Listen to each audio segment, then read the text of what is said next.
Tout ce que les gens font pour arracher les bénédictions des autres, là, tu ne peux pas imaginer. Ils sont prêts à faire tous les sacrifices possibles. Si on dit qu'il y a un féticheur quelque part qui est puissant, ils sont prêts à payer tout le prix pour ça. C'est le monde dans lequel nous sommes. Ça. Mais si tu es rempli de la puissance du Saint-Esprit, on ne peut rien te voler. L'autre raison, c'est que parfois il y a une espèce de ce qu'on appelle une espèce de stagnation.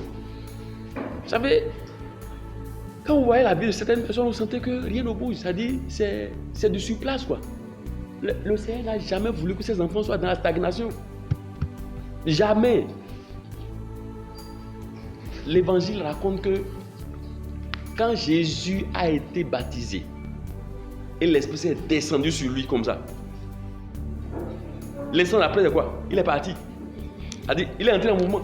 Sa renommée a commencé à se répandre. Donc, quand la puissance te remplit, c'est ça. Ta vie change de dimension. Un Nigérian dit, tu ne peux pas être attaché à un train qui est en mouvement et être dans la stagnation. Tu es attaché à une réalité qui est en train de bouger. Tu ne peux pas rester sur place. Tu dois bouger. Ta vie doit être en mouvement. Le Seigneur veut que ta vie soit une vie qui évolue de gloire en gloire, de succès en succès, d'élévation en élévation. Jamais un autre a dit, mais ton passé n'a pas le droit d'être meilleur à ton présent. Il a dit en anglais, c'est tellement succulent à entendre en anglais, il dit, mais ton passé n'a pas le droit. Il dit, your yesterday is not allowed to be better than your today. Ton passé n'a pas le droit d'être meilleur à ton aujourd'hui, ton présent. Donc ton présent doit être meilleur à ton passé. Même si ton passé a été glorieux, ton présent doit être meilleur. Ton lendemain doit être meilleur à ton présent. Ainsi de suite. C'est ça que le Seigneur veut pour toi. Mais pour que ce soit ainsi, tu dois être rempli. Parce qu'il y a des forces qui s'opposent à ça. Il y a des forces qui s'opposent à ton progrès, à ton avancement. Il y a des réalités qui s'opposent à ça.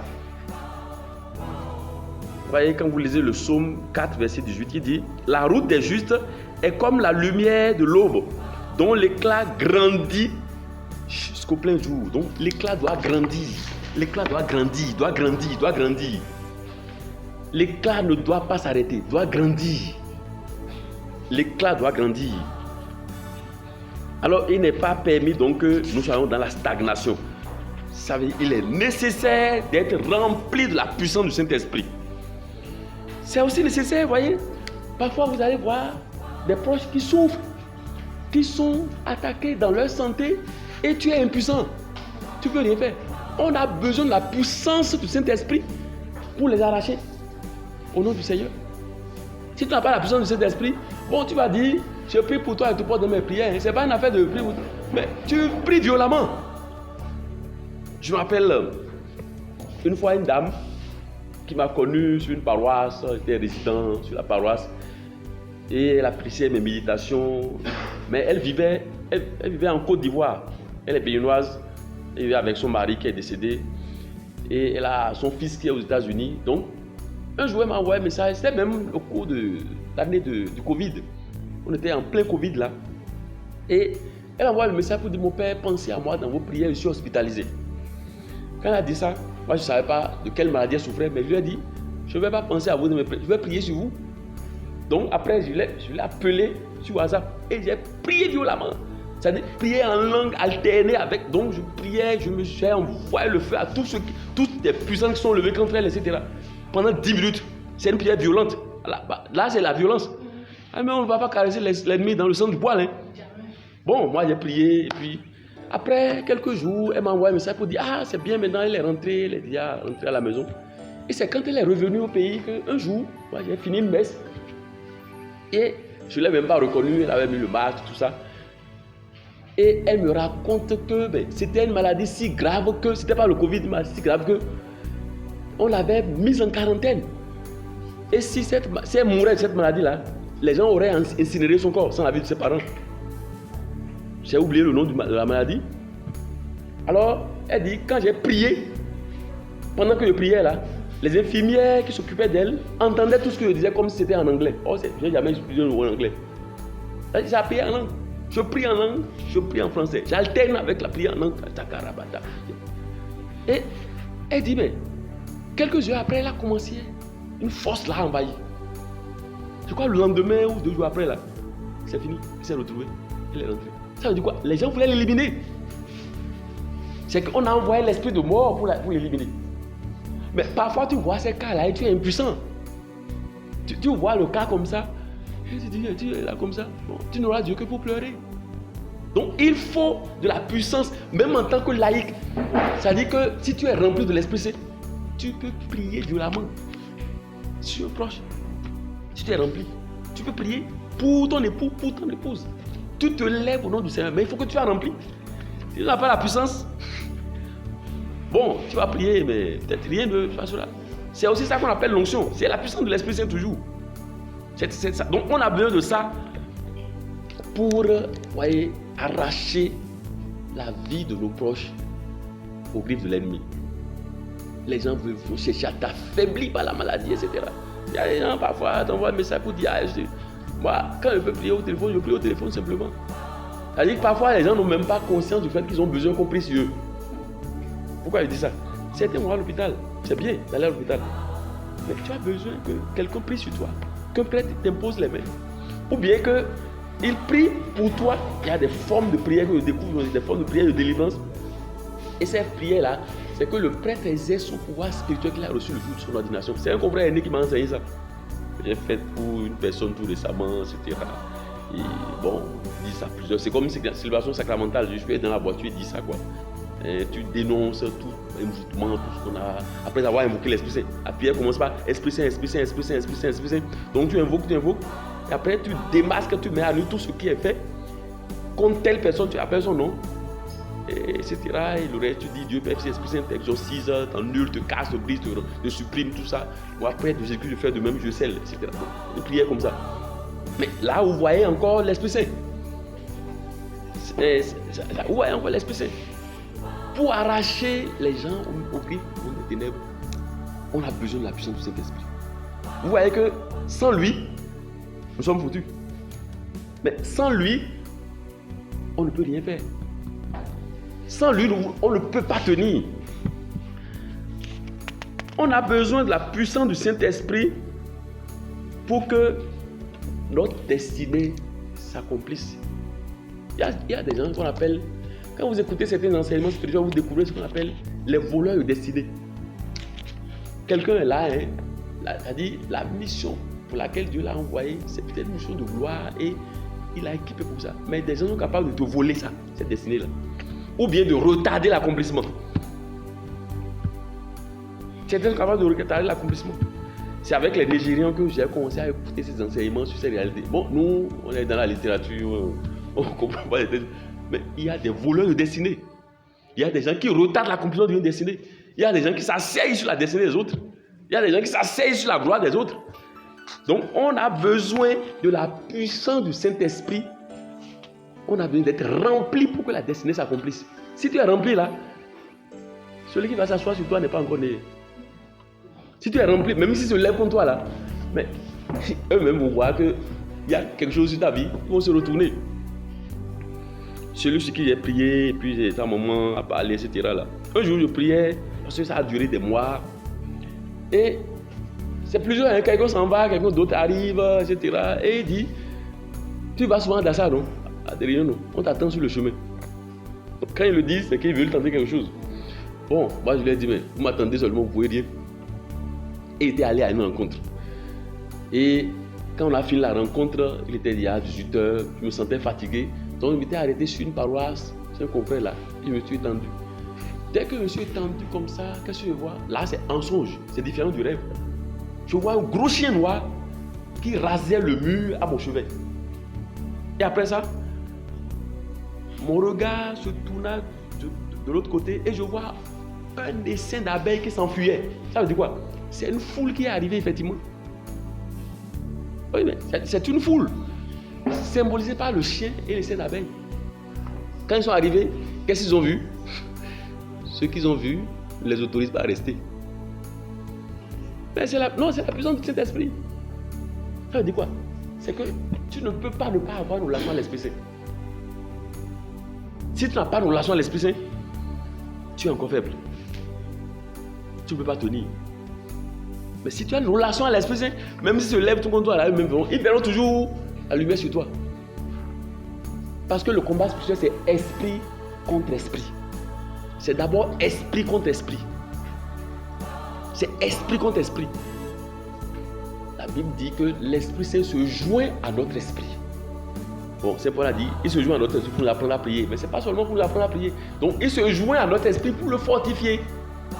Parce que c'est l'esprit, ton esprit que les gens manipulent. Quand ils veulent tuer dans la chose qu'ils font, ils apprivoisent ton esprit et commencent à manipuler ça. Après, tu vas commencer à faire des cauchemars. C'est l'esprit là, c'est ton esprit qu'ils ont attaqué. Et donc, quand tu dors, tu vois que quelque chose te pourchasse, etc. C'est ton esprit qui est engagé dans le combat. Donc, si l'Esprit Saint ne se joint pas à ton esprit pour déposer la puissance de Dieu sur ton esprit, quand ils vont se lever contre toi, quand ils vont t'attaquer et attaquer ton esprit, tu ne pourras pas tenir. Ils vont te manipuler. Ils vont te manipuler. Ils vont t'envoûter. Ils vont t'affaiblir. Ils vont t'affaiblir. Tu es là seulement, après tu te lèves au matin et une maladie vient de nulle part. De nulle part. Certains pensent que bon, c'est quelque chose qui est là depuis. Ce n'est pas souvent le cas. Hein. Parfois c'est ça, mais ce n'est pas souvent le cas. Tout récemment, j'étais avec un confrère qui a beaucoup d'expérience, une année. Et il parlait de quelqu'un qui était opérateur. Comme dit opérateur là, c'était un envoûteur. Qui a été initié à ça. Hein. C'est une école où on leur enseigne les alchimies, l'envoûtement, tout ça. Et lui, il s'est converti. Je vous dirai plus tard comment sa conversion s'est opérée. Et il dit que parfois, quand il veut là, ils vont en esprit dans une maison, ils peuvent rester dans la douche là. Ils attendent le moment propice. Pendant que la personne dort là, ils vont utiliser quelque chose comme une seringue pour lui injecter. Ils peuvent lui injecter le VIH. Ils peuvent lui injecter le Covid. Ils peuvent lui injecter une maladie. Et après, tu te lèves, tu vas commencer. Une maladie commence. On peut dire que c'est une tumeur qui a commencé. Ils sont venus t'injecter ça. C'est ça qu'on appelle semence infernale. Donc, on vient t'injecter ça. On rend grâce à Dieu parce qu'il a envoyé Jésus-Christ, qui est le vainqueur. Et Jésus-Christ a envoyé l'Esprit Saint pour que nous soyons remplis de la puissance de Dieu. Pour que nous soyons remplis de la puissance de Dieu. Donc, tout ça se fait spirituellement. Bon, si ton esprit est ardent, tu es rempli de la puissance de Dieu, quelqu'un ne peut pas venir t'approcher pendant que tu dors là, au point de venir t'injecter quelque chose dans ton corps. Il ne peut pas. Il ne peut pas. Il va tenter, mais il ne peut pas. D'abord, si tu es rempli là, même en dormant là, hein, quand il veut le faire, j'ai essayé la main à quelqu'un une fois. La nuit, pendant que je dormais, au cœur de la nuit là, je vois la personne qui avait un truc noir qui voulait me lancer. Et j'ai ouvert les yeux instantanément, j'ai dit, je prends autorité sur toi au nom de Jésus. Dans le sommeil, j'étais en plein sommeil vers 3h du matin. C'est comme ça qu'il vient. Donc ça veut dire quoi? Si la chose que la personne voulait lancer là me touchait comme ça, c'est une maladie que tu as attrapée comme ça. Tu peux me mettre paralysé. On va dire que tu as AVC. Mais comme l'Esprit Saint est là, bon, tu dors. Mais celui qui est en toi ne dort pas. Le Dieu d'Israël ne dort pas, il ne sommeille pas. Toi, tu dors en tant qu'être humain, tu dors physiquement. Mais comme lui ne dort pas là, si quelqu'un pense que toi, tu dors, mais celui qui est en éveil là, c'est lui qui va réagir. C'est lui qui réagit instantanément en fait en toi. Parce que celui qui est en toi est plus grand que celui qui est dans le monde. Celui qui est en toi est plus grand que tous ceux qui se lèvent contre toi. Et celui qui est en toi, c'est l'Esprit du Dieu vivant. C'est l'Esprit du Dieu tout-puissant. C'est l'Esprit du Dieu que personne ne peut défier. C'est lui qui est en toi. Alors, vous voyez, c'est nécessaire pour nous que nous ayons l'Esprit Saint parce que il veut nous défendre. Ça, c'est le deuxième point que j'aborde. Il est le défenseur des disciples du Christ. Et pour les défendre, qu'est-ce qu'il fait? La première chose qu'il fait, c'est qu'il nous consacre par l'onction. L'Esprit Saint, il consacre le croyant par l'onction. Il nous donne son onction afin que nous puissions nous engager dans le combat contre les forces du monde infernal, contre les puissants du monde des ténèbres. Et quand on parle d'onction, l'onction, c'est un revêtement surnaturel que le Seigneur donne à ceux qu'il a mis à part pour une mission. C'est un revêtement. Ce n'est pas pour rien que Jésus va dire, mais soyez revêtus de la puissance d'en haut. C'est comme un habit qu'on te met. C'est ça. Donc, l'Esprit, quand il descend sur quelqu'un là, il le revêt de l'onction. Donc, il donne l'onction. Ce n'est pas pour rien que Jésus va dire dans Luc 4, verset 18, il dit « L'Esprit du Seigneur repose sur moi, il m'a consacré par l'onction. » Donc, il repose sur moi et il m'a revêtu de quelque chose de surnaturel. Il m'a consacré par l'onction. L'Esprit Saint, dans le combat spirituel, il donne aux croyants la capacité de s'extirper de l'engrenage. Qu'est-ce que je veux dire par là? C'est que parfois, le monde des ténèbres va créer tout un tas de situations compliquées pour te stresser au point même de te rendre malade. Des situations inextricables, quand tu réfléchis, tu ne sais pas, tu peux même craquer et déprimer. Donc, quand ces situations arrivent, c'est lui qui, par l'onction qu'il a donnée, te donne la grâce de t'extirper. Et quand le psalmiste dit, dans le psaume 22 que nous connaissons, le psaume où le psalmiste dit, le Seigneur est mon berger, etc., il dit, tu répands l'huile sur ma tête. D'autres versions disent, tu as oint ma tête d'huile. D'autres disent, tu parfumes ma tête d'une onction. Pourquoi? C'est que les bergers avaient l'habitude de verser de l'huile sur la tête de brebis. Pourquoi? Parce que pendant qu'ils sont en train de paître le troupeau, ils sont au pâturage là, il y a des brebis galeuses qui prennent le risque d'aller s'embourber dans des dédales et parfois ils s'accrochent, leurs chevelures s'accrochent et ils peuvent en mourir. Mais quand l'huile est là, c'est comme un lubrifiant. Donc ils arrivent à s'extirper. Et personne ne sait par quelle alchimie. Donc l'Esprit Saint nous donne la capacité de nous extirper de l'engrenage où l'ennemi veut nous enfermer pour nous stresser à mort. Ça fait un. De deux, l'onction qui dépose sur nous détruit les jougs et les fardeaux que l'ennemi dépose sur notre vie. Vous savez que l'ennemi dépose des fardeaux sur la vie des gens. Pourquoi Jésus dit venez à moi pour tout ce qui pèse sur le fardeau? Quand on dit fardeau, ça peut être maladie.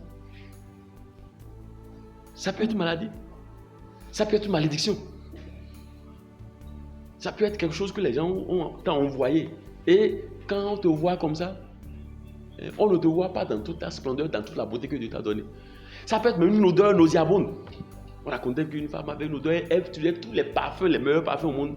Jusqu'au jour, au cours d'une campagne d'évangélisation, l'Esprit lui a dit, donne ta voiture, sacrifie ta voiture. Et elle prend la clé de la voiture avec le papier, elle va remettre ça à l'homme de Dieu qui est dans le prêtre pour dire, je donne ça pour l'évangélisation. Et l'homme de Dieu dit, mais quand elle a donné comme ça, pendant qu'elle retournait là, elle a vu un ange la poursuivre pour tirer une corde de son corps. C'est fini, l'odeur est partie le jour là. Peu de jours après, elle rencontre l'homme, son âme sœur, elle va en grande méthode pour se marier. Ça veut dire quoi? C'est un fardeau un jour qu'on a déposé sa vie, sous forme d'odeur nauséabonde. Tant que c'est là, elle ne peut jamais se réaliser.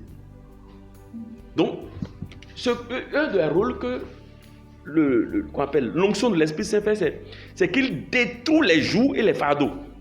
Isaïe 10, verset 27 dit, ce jour-là, son fardeau glissera de son épaule et son joug de ta nuque et le joug sera détruit.